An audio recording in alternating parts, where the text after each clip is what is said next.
Aquí hay algo diferente a todo lo que he visto antes. No es que haya estado en muchos lugares, pero esta es una experiencia radicalmente distinta.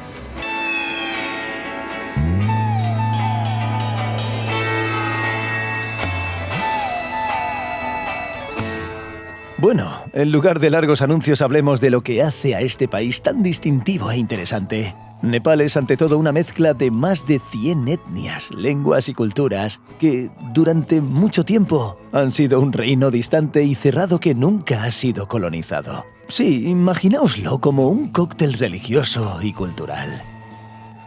Tienen uno de los ejércitos más valientes del mundo, aunque en realidad no es suyo, sino británico. Hay una historia bastante curiosa. Ese punto occidental y ese caos en sus calles tiene cierto encanto. Conservan una increíble diversidad natural y paisajística desde selvas cálidas hasta laderas verdes y húmedas y por supuesto las montañas y lagos más altos del mundo. Pero su ubicación global no tuvo tanta suerte. El país no tiene salida al mar y está encajonado entre dos potencias hegemónicas, India y China. Más precisamente el Tíbet anexado. Nepal es también el único país del mundo con una bandera que no es rectangular. ¿A que no lo sabías? ¿Cuál es la actitud de los nepalíes hacia sus vecinos indochinos? Es lo mismo que hacemos nosotros con los rusos. Obviamente la India es más fuerte. Y hay mucho patrocinio para la India. Están en equilibrio, pero hay un proverbio nepalí que dice que incluso un indio muerto puede engañar a 2 nepaleses. Victoria y Stas llevan una década viviendo en Nepal. Se dedican al turismo y me ayudaron a comprender diversas peculiaridades locales. En general, el país comenzó a abrirse a los extranjeros recién a mediados del siglo XX. Fue entonces cuando empezó a surgir el turismo. En particular, gracias a un emprendedor residente de Odessa, del que hablaremos más adelante. En los años 60 y 70 los hippies se convirtieron en uno de los grupos de visitantes más masivos e influyentes, enviados desde Europa Occidental en la llamada ruta hippie en busca de sabor local y algo más. Mediante una ruta terrestre de varias semanas a través de Oriente Medio, que se extendió tras la Revolución iraní y la invasión soviética de Afganistán. Comparado con su logística, mi viaje a Nepal fue como un teletransportador. Volé a Qatar desde el aeropuerto de Varsovia con media hora de retraso. Debido al mismo retraso, el traslado se pospuso. Así que intenté dormir en el aeropuerto antes de otro vuelo nocturno de 6 horas. Y por la mañana me encontré sobrevolando el único aeropuerto internacional de Nepal en su capital, cuyo nombre parece sacado de un cuento de aventuras infantil.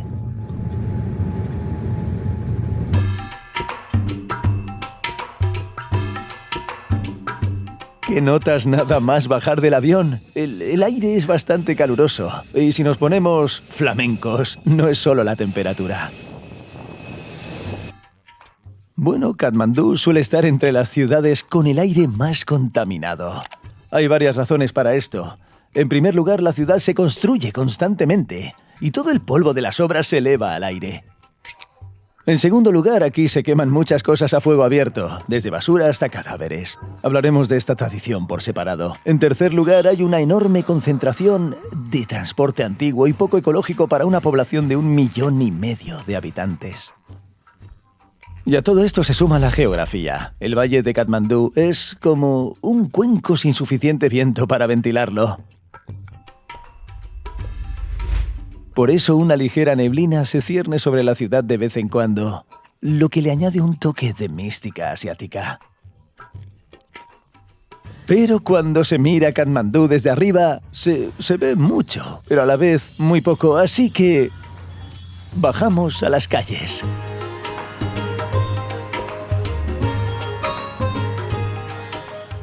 Para mí todo el encanto de Katmandú reside en los detalles y en el increíble eclecticismo arquitectónico y doméstico de sus calles.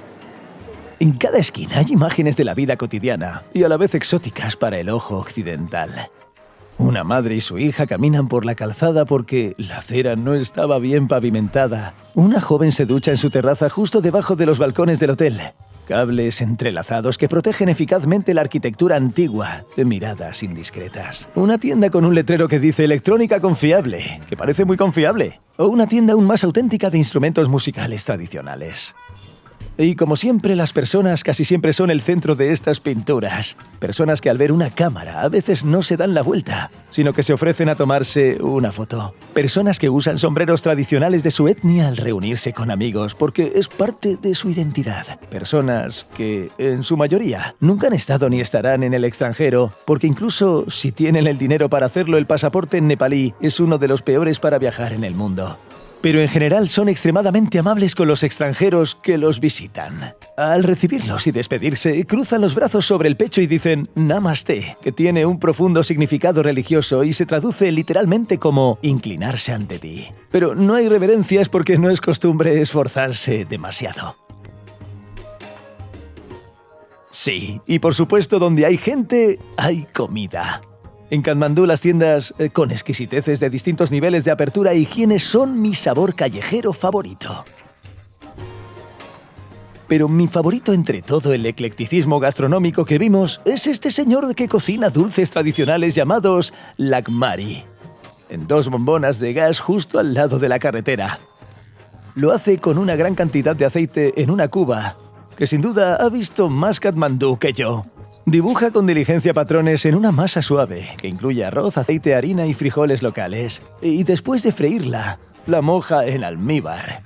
Y por supuesto la primera pregunta que me viene a la mente es ¿cómo puedes comer eso? Pero es un plato muy popular que se vende como pan caliente, y no fue casualidad que los freyera en esa cantidad. Sinceramente tenía muchas ganas de probarlo, pero descubrí que olvidé traer dinero. Quizá sea una especie de advertencia kármica del cielo, no lo sé. Pero hoy no vamos a disfrutar de ese capricho. Mirad, este es uno de esos países donde, como dice el dicho, uno se queda sin efectivo. Y yo, como cualquier turista, cambié un montón de rupias nepalesas en el aeropuerto, aunque no me gusta llevar tantos papeles encima. La mayoría de los turistas típicos de Katmandú se instalan en el popular barrio de Tamel. Solía ser uno de los barrios residenciales más importantes de la comunidad nevarí, pero cuando los turistas, especialmente los hippies, llegaron en la segunda mitad del siglo XX y comenzaron a alojarse aquí, el barrio se adaptó rápidamente y se convirtió en el verdadero centro turístico y comercial de Nepal.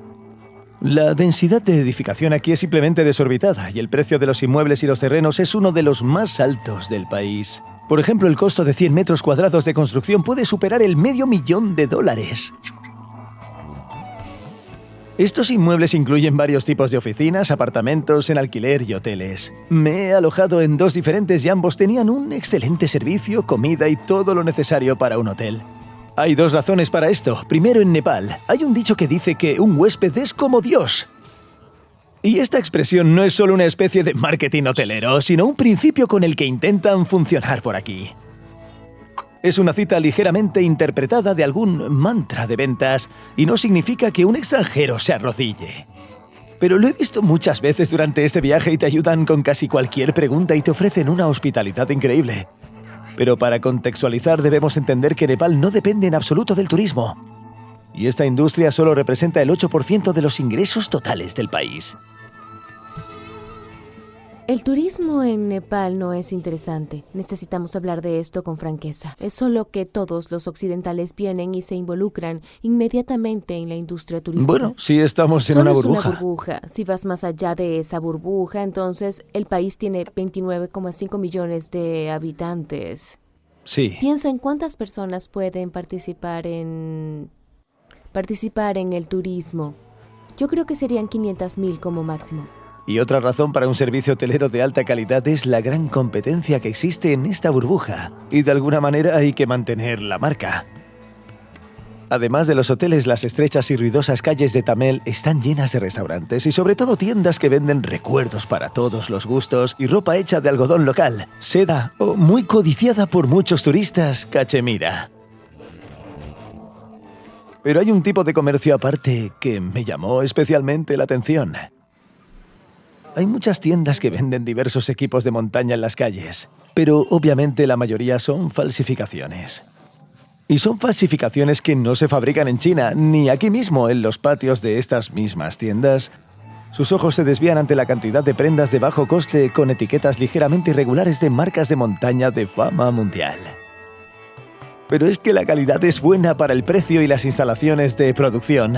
De hecho, no están tan mal. El gerente de una de estas oficinas me contó que, de hecho, no solo fabrica imitaciones, sino también ropa con su propia marca, Amitabro. En una palabra que significa majestuoso o glorioso y se usa a menudo para describir a Buda. Pero el público ignora esta marca desconocida, así que la exportan a precios muy bajos al extranjero.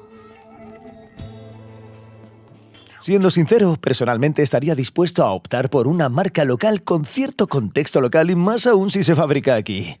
Pero dicen que los turistas están dispuestos a aceptar imitaciones de grandes marcas. El mercado ya se ha sentado, es poco probable que cambie. Esta popularidad del equipo de trekking aquí se debe a que Tamel es un trampolín para la mayoría de los visitantes antes de ir a la montaña.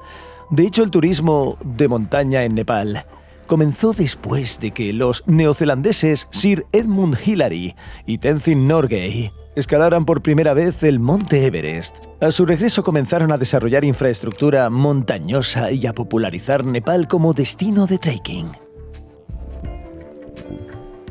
Pero el turismo en Nepal como fenómeno en general se desarrolló aquí en particular gracias a este señor, cuyo busto de bronce se encuentra modestamente frente al Ministerio de Turismo junto a Hillary y Tenzin.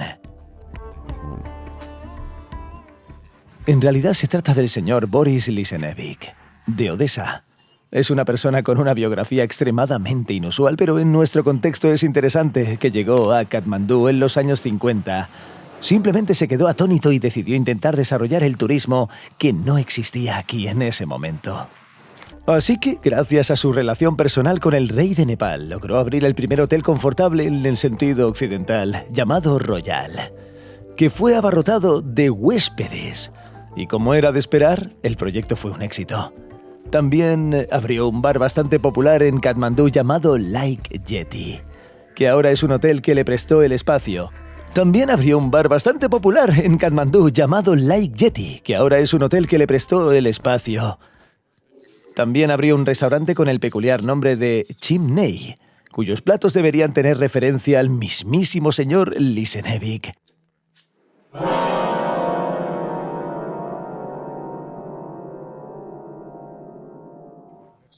Pero lo que vi en su menú es realmente sensacional para todos los conocedores de la cocina ucraniana.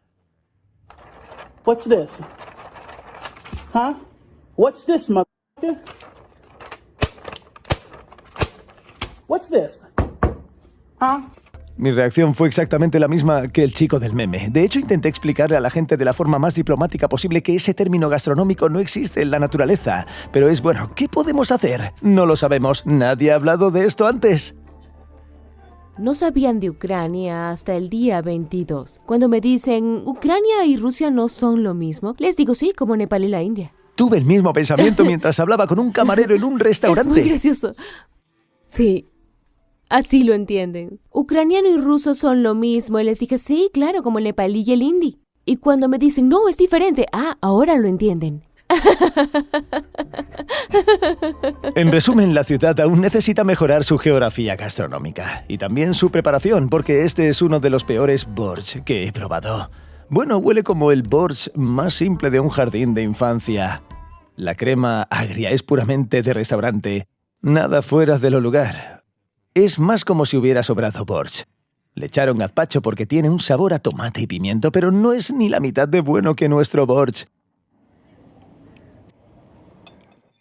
Quizás simplemente no ha habido una tradición de mantener vivo este plato. Y ya se ha extendido a generaciones de nepalíes con este aspecto tan extraño. Por cierto, si lo traduces a nuestro dinero, este plato cuesta 300 grivnas. Y si lo consideras borscht, es el borscht más caro que he probado en mi vida. Por cierto, esta situación del borscht es un buen ejemplo de la actitud de Nepal entre la guerra ruso-ucraniana. En general, no les importa lo que ocurre en la lejana Europa. Está Ucrania, está Rusia. Pero lo que sí les importa son sus relaciones con India, que es un principal socio en prácticamente todos los ámbitos. Y ya sabéis que la India tiene una postura muy prorrusa, que a su vez se está viendo arrastrada a la capital geopolítica nepalí.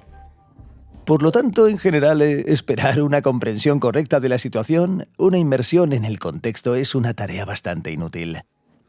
Por supuesto, hay mucha gente consciente que ve las noticias, que entiende lo que está sucediendo y que simpatiza. Pero hay una otra cara de la moneda. Según investigaciones extranjeras, miles de nepalíes van a luchar del lado de Rusia. Hay muchos casos en los que no saben que van a la guerra porque les prometen puestos de oficina en el ejército, pero son llevados a centros de entrenamiento y sus familiares en casa organizan manifestaciones para que regresen. Pero un número significativo de mercenarios sabe exactamente a dónde, por qué y por cuánto dinero van. Y no les importa por quién ni por qué luchan, de nuevo, en esa lejana Europa.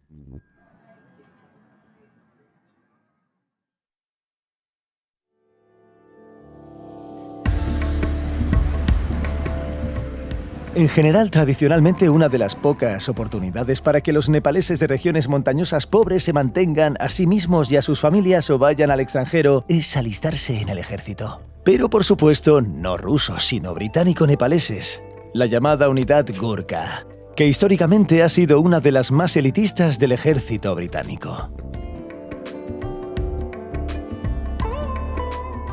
Y no en vano esta singular unidad.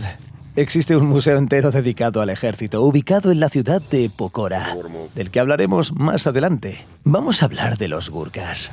En el territorio del actual Nepal existió un reino llamado Gurkha, o más correctamente Horka, que surgió en el siglo XVIII durante la unificación de varios principados en un solo estado.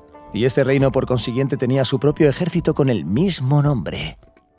A principios del siglo XIX, la guerra anglo-nepalesa incursó entre el mismo ejército y las fuerzas de la Compañía de las Indias Orientales.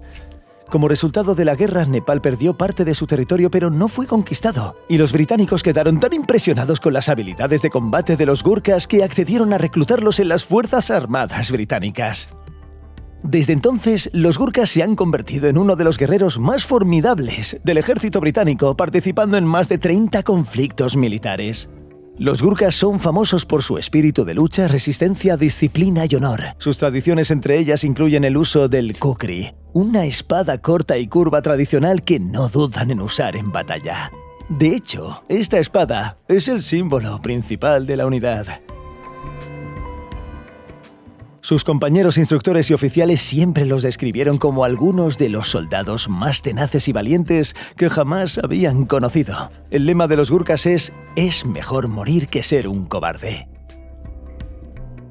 Y este lema no es solo para contarlo. Las historias sobre estos hombres son las siguientes. Cada uno de ellos es un éxito de ventas por derecho propio. Una de las historias más famosas y relativamente recientes ocurrió en Afganistán en 2010. El sargento Diprasad Pun, que estaba de guardia nocturna, se percató de que los combatientes talibanes intentaban rodearlo en la oscuridad. Abrió fuego contra ellos. En un par de horas, utilizando 400 balas, 17 granadas, una mina y un trípode, neutralizó a 30 atacantes y recibió una de las más altas condecoraciones militares británicas. Cada año, decenas de miles de solicitantes de entre 19 y 21 años acuden a los centros de selección de los Gurkhas. La mayoría proviene de regiones montañosas pobres y lleva años preparándose para el casting más difícil de sus vidas. Este se desarrolla en varias etapas: exámenes médicos, exámenes de inglés y, por supuesto, entrenamiento físico. El examen de selección más famoso es la llamada Carrera del Muelle, una carrera de 5 kilómetros con 500 metros de desnivel positivo y un pequeño matiz, con 15 kilos de carga a sus espaldas, que deben ser transportados hasta la meta en 45 minutos. Al final, solo 200 personas al año son seleccionadas para el servicio y quienes no tienen suerte regresan al año siguiente, porque es un gran honor para ellos y sus familias servir en los Gurkhas británicos. Pero además del estatus de miembro de esta élite militar, también existe, por supuesto, la motivación material. Y no en vano, una de sus canciones de guerra incluye la frase: «Papá preguntó dónde estaba su hijo y yo le dije, tranquilo, tu herencia acaba de aumentar», o algo similar.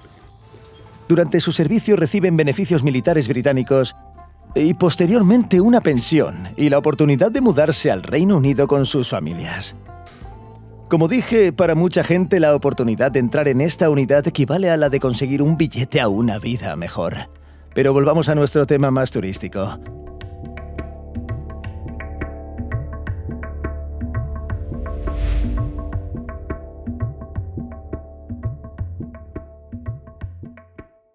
Y si hablamos de urbanismo en general, Katmandú no es un lugar muy turístico. Pero hay 7 sitios declarados Patrimonio de la Humanidad por la UNESCO en el valle. Y antes de visitar algunos de ellos, hablemos un poco sobre cómo moverse por la capital.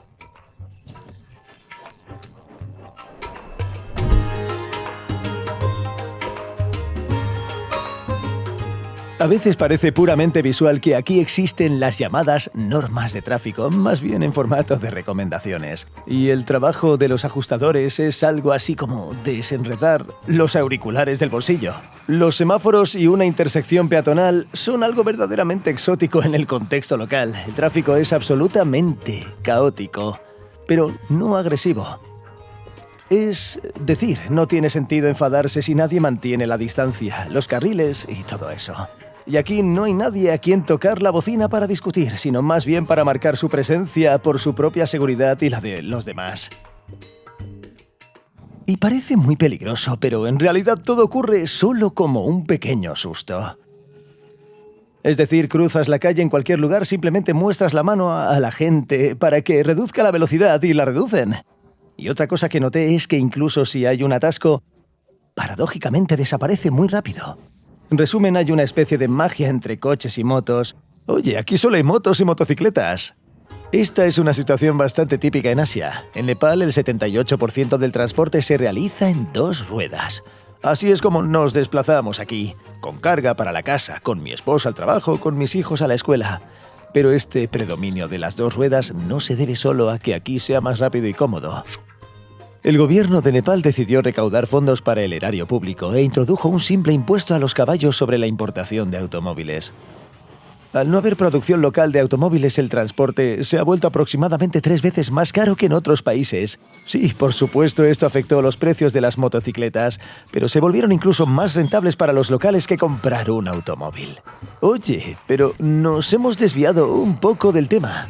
Así que hablemos de cómo puede desplazarse un visitante. Aquí hay transporte público muy barato. En forma de autobuses y motoristas con remolque. Pero en primer lugar, todo esto no es muy previsible. Y en segundo lugar, ¿para qué optar por otra cuestión si el taxi es suficientemente barato? Ojo, eso si no le da por regatear, un viaje por media ciudad puede costarte de $4 a $5. Y cualquier otro taxista, al enterarse de que vas a algún sitio turístico, te ofrecerá sus servicios de guía. Bueno, ganan lo que pueden.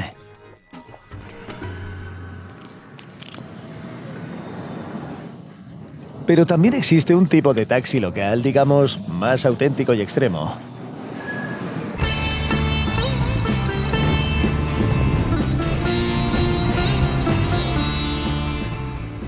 Aquí hay algo típico de Asia, los mototaxis, y se convirtieron en mi pasatiempo favorito en Katmandú, porque te sumergen al máximo en todo este caos.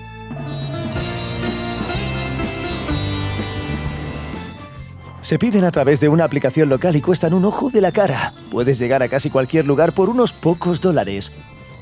Será mucho más ágil que un coche, aunque la velocidad rara vez supera los 30-40 km por hora. Después del trayecto, la aplicación pregunta si el conductor ha proporcionado cascos para los pasajeros. Un chiste muy gracioso. De hecho, aquí hay muy pocos incidentes en las carreteras, pero sigue siendo bastante inusual que otros vehículos interfieran tanto, por así decirlo, en tu zona de confort urbana.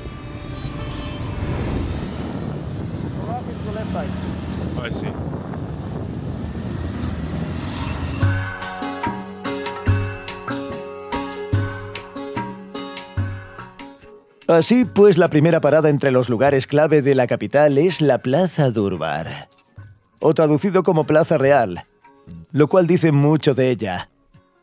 Es el lugar más céntrico de Katmandú, un lugar con muchos tesoros de la UNESCO y en general un lugar muy antiguo y auténtico. Pero vine aquí cerca del atardecer para ver una tradición local muy interesante. Más precisamente es una persona. O mejor dicho, una tradición. A ver, me explico. Hay un edificio como este en la plaza llamada Kumarigar. Y todos los días alrededor de las 5:30 de la tarde se empieza a formar una fila. Llega cierta hora y la gente empieza a apiñarse en esas puertas abiertas.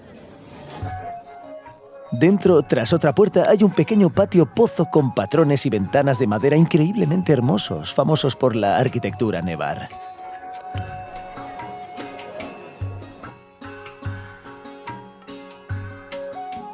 Así que algo extremadamente extraño acaba de suceder en este patio pozo. Primero, este señor se acercó a todos los que entraban y les hizo esconder sus teléfonos y cámaras. Con esta observación, otra persona desde arriba los ayudó. Y cuando estuvieron seguros de que todos habían guardado sus dispositivos, la propia Kumari se asomó desde el balcón durante unos segundos con una expresión muy seria. Es una niña prepúber, a la que se considera literalmente una diosa viviente. Vive exclusivamente en este edificio y aparece en público solo unas pocas veces al año durante los festivales principales en una carroza especial. La Kumari es una tradición nepalí única en la que se cree sinceramente aquí. Y no solo se mantiene para obtener una imagen auténtica. Y lo más interesante es que el cargo de diosa viviente no se hereda dinásticamente, sino que se elige. Pero no del todo democráticamente. La Kumari se selecciona entre varias candidatas según criterios específicos. Debe pertenecer a una casta específica del pueblo nevarí, tener cierta edad, horóscopo y presentar ciertos signos externos documentados, aunque bastante vagos. Tras ser elegida con éxito por la comunidad, lleva una vida muy aislada. Se comunica con un número limitado de niños, recibe educación en casa y tras su primera menstruación renuncia y recibe una pensión. ¡Qué infancia tan interesante! Así que intenté organizar lo casi imposible, reunirme con los padres de la diosa viviente para grabar una breve entrevista. Así que incluso encontré gente que los conocía. Pero no fue tan fácil como siempre lo es en Nepal. De hecho, a pesar de la naturaleza cerrada de esta comunidad a los extranjeros, es muy posible conocer a los padres e incluso a las propias Kumaris. Muchos documentalistas y viajeros lo han hecho, pero según la tradición, ante tal público se realiza un ritual de purificación y la Kumari se viste con ropa y joyas nuevas. Bueno, y el visitante debe pagar por ello, dependiendo de algunos factores. El costo de este evento puede oscilar entre 3.000 y 1.000 horas de trabajo. Decidí que no entraba del todo en el presupuesto de mi producción de YouTube.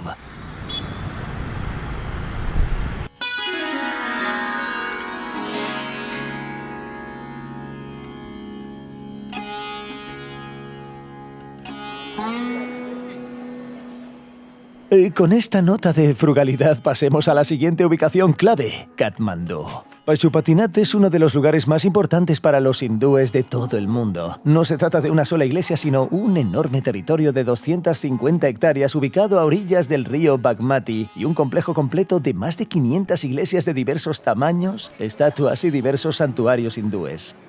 A veces accesible solo para quienes profesan esta religión, pero incluso sin llegar hasta allí hay mucho que ver además de las iglesias, ya que este lugar se ha convertido con el paso de los siglos en un auténtico museo arquitectónico al aire libre.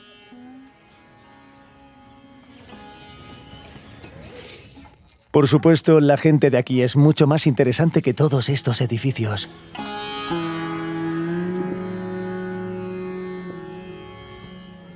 Es simplemente extraordinaria y muy inusual para el ojo occidental la concentración de gente con trajes tradicionales. Por cierto, en Nepal es bastante aceptable grabar a la gente en la calle. Esto según un guía local que logró vender sus servicios.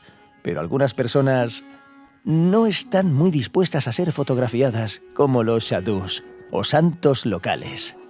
Me ocultaron sus rostros y, como me contaron después, no por perjuicios, ni porque suelan cobrar por las fotos.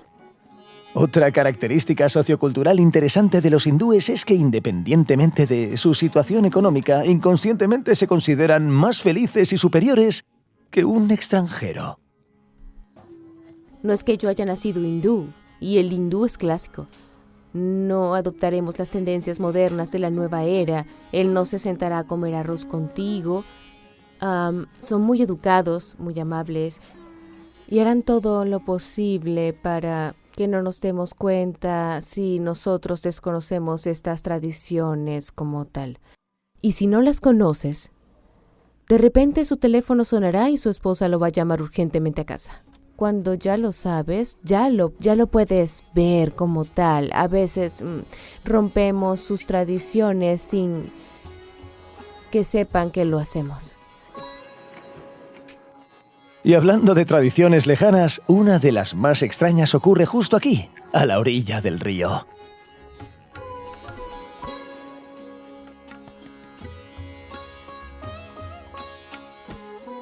Se trata de una cremación pública de los muertos. Todos los días, los cuerpos son llevados al templo principal para su última visita. Y se celebran todas las ceremonias de despedida necesarias. Se visten con ropas blancas, se colocan en un pedestal especial y el hilo mayor del difunto enciende una pira ritual. Y lo más impactante para mí no fue el proceso en sí, sino el hecho de que estuviera completamente abierto a todos los espectadores. Los niños caminan por el crematorio como si nada. Pero si lo pensáis, para algunas personas, por ejemplo, la tradición de correr recogiendo dulces de las tumbas puede parecer igual de impactante. El trabajador de la iglesia está convencido de que el fuego no se apaga y que el proceso termina antes de que las cenizas se arrojen al agua. Y otra antigua creencia dice que todo hindú que se precie debe bañarse en las aguas de este río Bagmati al menos una vez en su vida. Pero este es nuestro río sagrado. Lo respetamos mucho y no importa si está limpio o sucio. Lo importante es respetarlo. Respeto es respeto, pero personalmente tengo dudas sobre la higiene del agua de este río. Y entonces pienso, ¿quién soy yo para cuestionar estas tradiciones centenarias? La gran mayoría de la población de Nepal es hindú. El budismo ocupa el segundo lugar entre las religiones locales. El hinduismo es una religión más antigua que el budismo. En otras palabras, el budismo se originó a partir del hinduismo y Buda es considerado uno de los 10 avatares del dios hindú Vishnu. El hinduismo en general se considera la religión activa más antigua del mundo. Y a lo largo de los milenios de su existencia han surgido en ella numerosas escuelas, sectas y cientos de miles de dioses e imágenes religiosas diferentes, en contraste con el budismo, donde hay muchos menos. Sin embargo, las dos religiones principales tienen mucho en común, con ciertos matices de interpretación. Y el hecho de que estas hojas de martillo budistas cuelguen en el templo hindú demuestra que las religiones mantienen una relación bastante normal entre sí. De hecho, continuaré mi relato sobre los lugares clave de Katmandú, donde hay, por decirlo suavemente, algunas banderas budistas más.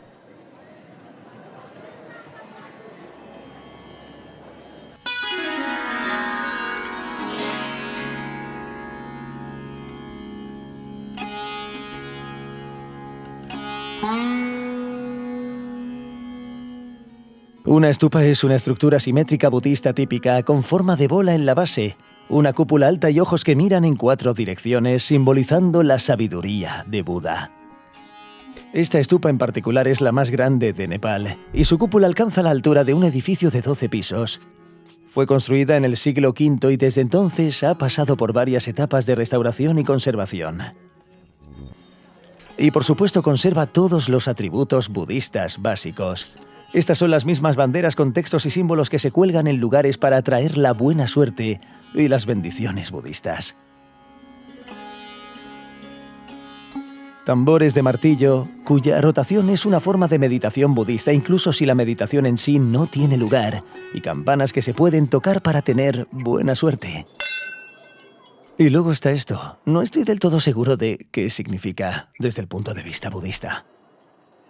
Pero además de su significado simbólico, las estupas suelen contener los restos de algunos monjes locales prominentes. Y dicen que esta en particular contiene los restos del Buda original. Hablamos de este caballero considerado el fundador del budismo. Y en particular por ello, esta estupa es uno de los principales lugares de peregrinación del mundo para los seguidores de esta religión.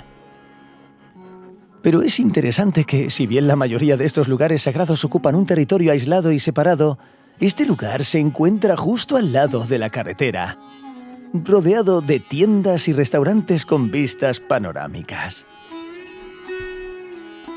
A mediados del siglo XX no había casi nada alrededor de la estupa, pero tras la ocupación china del Tíbet, mucha gente se mudó a Katmandú y comenzó a establecerse aquí, y con el tiempo este barrio se ha convertido en uno de los más densos y caros de la ciudad.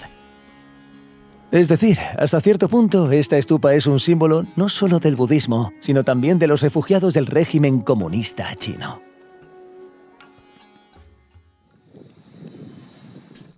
Y terminemos con el recorrido. El más espectacular de ellos es la ubicación de la capital. Esto se debe literalmente a su ubicación en una colina. Este templo es visible desde casi cualquier lugar de la plana Katmandú.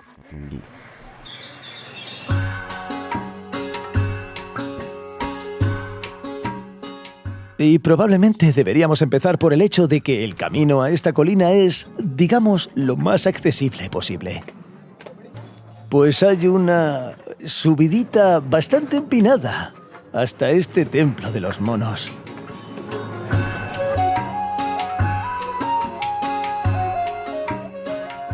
El complejo de templos de Swayambunat se llama popularmente el Templo de los Monos por una razón.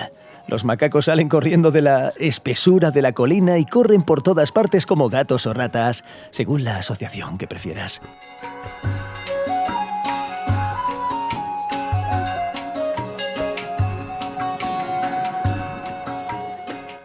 Sin duda enriquecen el entorno y existe una leyenda aparte sobre su aparición. Había una vez un gobernante que, por alguna razón, se negó a cortarse el pelo, y los piojos que tenían se convirtieron en monos. Pero, dada su agresividad, yo diría que la asociación más apropiada es la de piojos. Sí, piojos.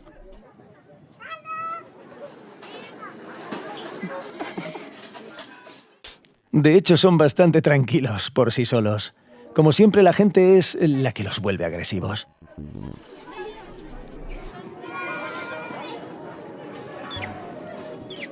En cuanto a la arquitectura, Swayambunat es un complejo muy hermoso, que por supuesto conserva todos los atributos y rituales budistas. Según las reglas, estos molinillos de oración deben girarse solo en el sentido de las agujas del reloj y solo con la mano derecha. Según este criterio, me considero budista. El territorio, por supuesto, tiene su propio templo antiguo que cualquiera puede visitar después de que los monjes locales terminen sus servicios. Además, esta colina debería haber sido fantástica para el atardecer, pero el sol simplemente se disolvió en la niebla de Katmandú. Por cierto, era simplemente elitista. Y tienes razón.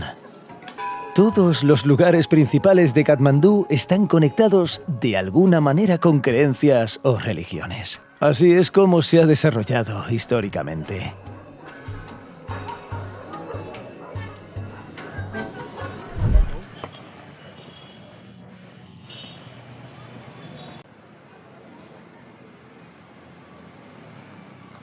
Katmandú al atardecer añade un par de imágenes más vívidas de la vida cotidiana nepalí a la colección de recuerdos. Algún tipo de festín vespertino, probablemente después de una boda o una celebración. Esto es una farmacia abierta, brillando al otro lado de la calle. O ciudadanos que están en la estación de autobuses intentando llegar a casa a toda costa. Y tal vez la más obvia será la observación de que, iluminada por los ciclópeos faros de las motocicletas, la ciudad parece no menos caótica que durante el día.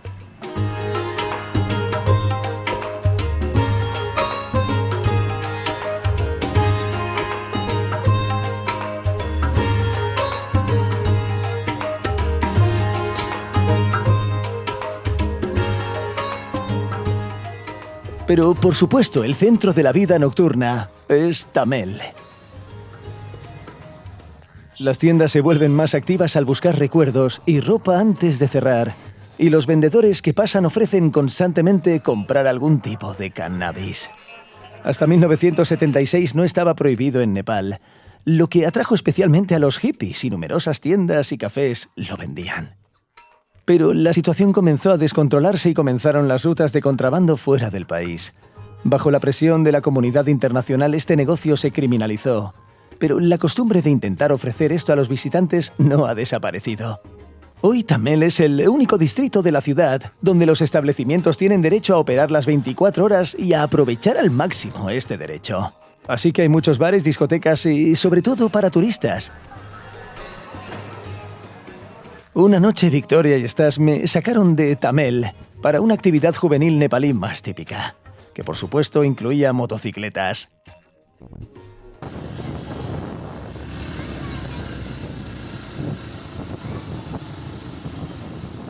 Se suben a sus bicicletas y abandonan la parte central de Katmandú y se dirigen por carreteras vacías, oscuras y onduladas hacia la ladera más cercana a la ciudad. El viaje dura aproximadamente media hora y sin pasajero es más rápido. Y el punto de llegada es uno de los puntos desde los que Katmandú no es tan ruidoso ni polvoriento.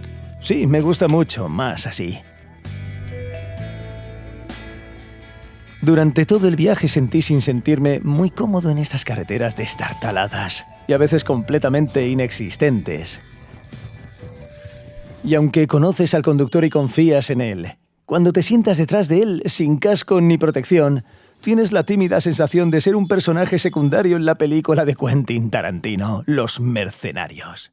Y el protagonista te cuenta un pequeño spoiler del 3, 2, 1. ¿Recuerdas cuando dije que esta máquina es a prueba de muerte? No mentía.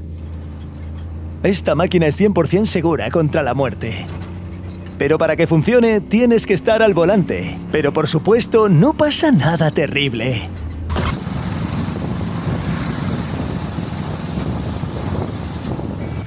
Y como en el caso de los mototaxis, bueno, te acostumbras rápidamente e incluso empiezas a disfrutar del romance local entre los motociclistas.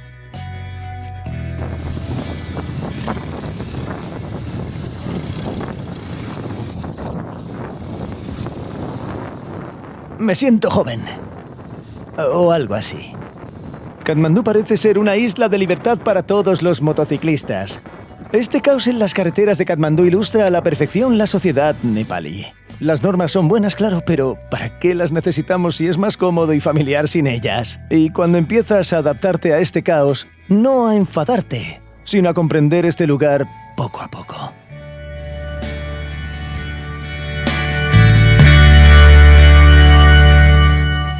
Siguiendo con el tema de la sociedad, las normas y los hábitos, es importante comprender lo obvio.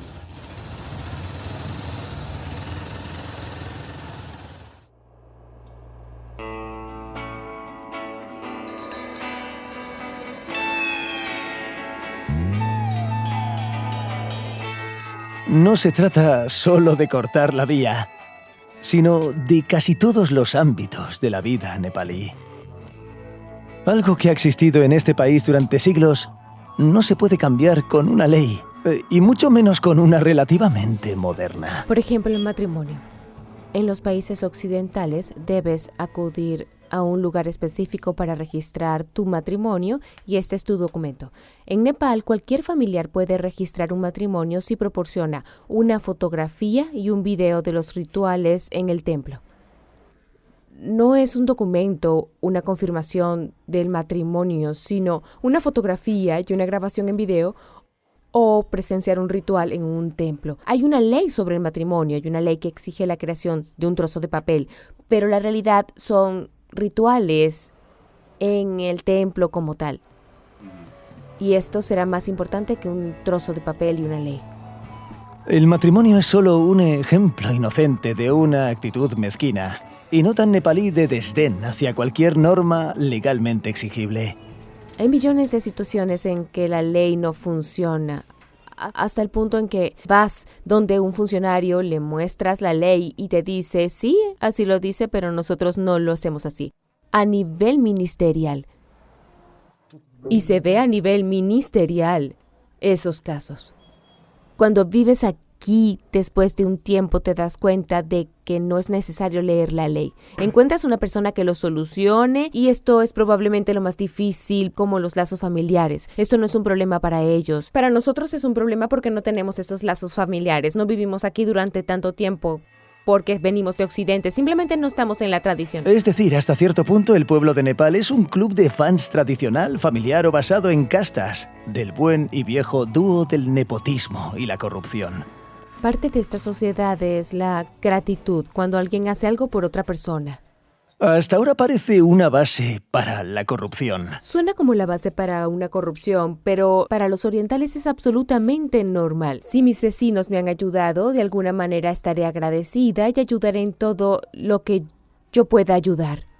Esa parte de la vida tradicional era corrupción. Era una burocracia que se convierte en corrupción.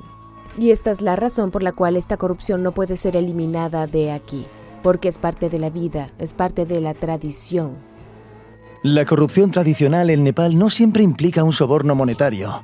Agradecer la ayuda a veces es simplemente invitarte a cenar.